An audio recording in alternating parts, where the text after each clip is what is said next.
મેઘરજ તાલુકાના ભુંજરી ગામે મળી આવેલ મૃતદેહનો મામલો સામે આવ્યો। મહિલાના પરિવારજનો પહોંચ્યા એસપી કચેરી। સમગ્ર ઘટનાની તપાસ સીબીઆઈ દ્વારા કરવામાં આવે તે માટે રજૂઆત કરવામાં આવી।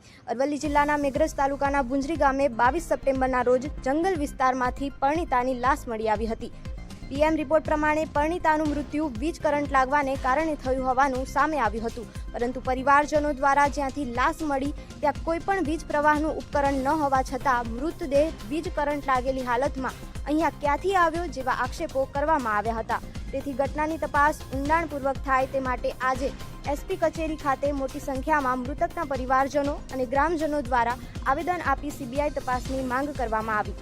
પોલીસ દ્વારા યોગ્ય તપાસ કરી પરણિતાને ન્યાય મળે એવી બાંહેધરી આપવામાં આવી છે।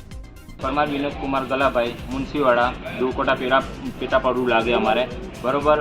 અમારા ભાઈની દીકરી ભુંજરી ગામે પરણાયેલી જે મૃત હાલતમાં મળી આવેલી બરોબર। 4 દિવસ થયા આજ સુધી એનો કોઈ અંત આવ્યો નથી। આજે ડેડ બોડી અમદાવાદ સિવિલની અંદર કોલ્ડ સ્ટોરેજની અંદર રાખેલ છે, છતાં પણ વીજ કરંટ લાગેલ છે એવો પીએમ રિપોર્ટ કહે છે, પણ અમને શંકાને દાયરા બહાર છે બરોબર। એટલે ઊંડાણથી તપાસ કરી અને અમને કહો એટલા માટે અમે પીઆઈ ઓફિસે એસપી કચેરીએ જાણ કરવા માટે આવેલા છીએ બરોબર। અને અમને ન્યાય મળે એ જરૂરી છે। તમારી શું શંકા છે આમાં? બસ અમને એક જ છે કે ન્યાય મળવો જોઈએ બરોબર। આજે 4 દિવસ થયા છતાં બી અમે ડેડ બોડી નથી લીધી। જ્યાં સુધી ન્યાય ન મળે ત્યાં સુધી અમે ડેડ બોડી હટાવીશું નહીં અને એનો અંતિમ સંસ્કાર નહીં કરીએ અને આરોપીઓ પકડાવા જોઈએ। ભુંજરી ગામ જે મેઘરજ પોલીસ સ્ટેશન વિસ્તારમાં આવેલું છે, ત્યાં એક 21 વર્ષની યુવતી સજનબેન છે, એમનો મૃતદેહ મળેલો।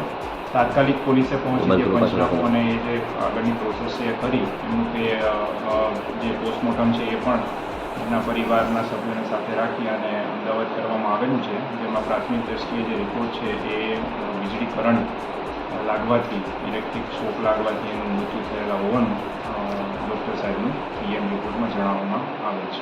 સાહેબ, પરિવારજનોની માંગ છે કે જે જગ્યાએથી ડેડ બોડી મળી એ જગ્યાએ કોઈ કરંટ લાગી કોઈ વસ્તુ હતી નહીં અને લાશ સ્વીકારતા નથી, સીબીઆઈ તપાસની માંગ કરી રહ્યા, શું કહેશો? હમણાં જ એમના પરિવારના સભ્યો છે એ પણ મને મળીને ગયા, એમને શાંતિથી સાંભળ્યા છે, એમની જે પણ રજૂઆતો છે એ પણ ધ્યાને લીધી એ પ્રયત્નો કરી રહી છે અને નિષ્પક્ષ રીતે એમાં તપાસ થાય એમના પૂરી એસપી સાહેબની પણ એ સૂચના છે અને પોલીસ એમાં જે પણ સાચું હશે તે નિષ્પક્ષ રીતે તપાસ કરશે।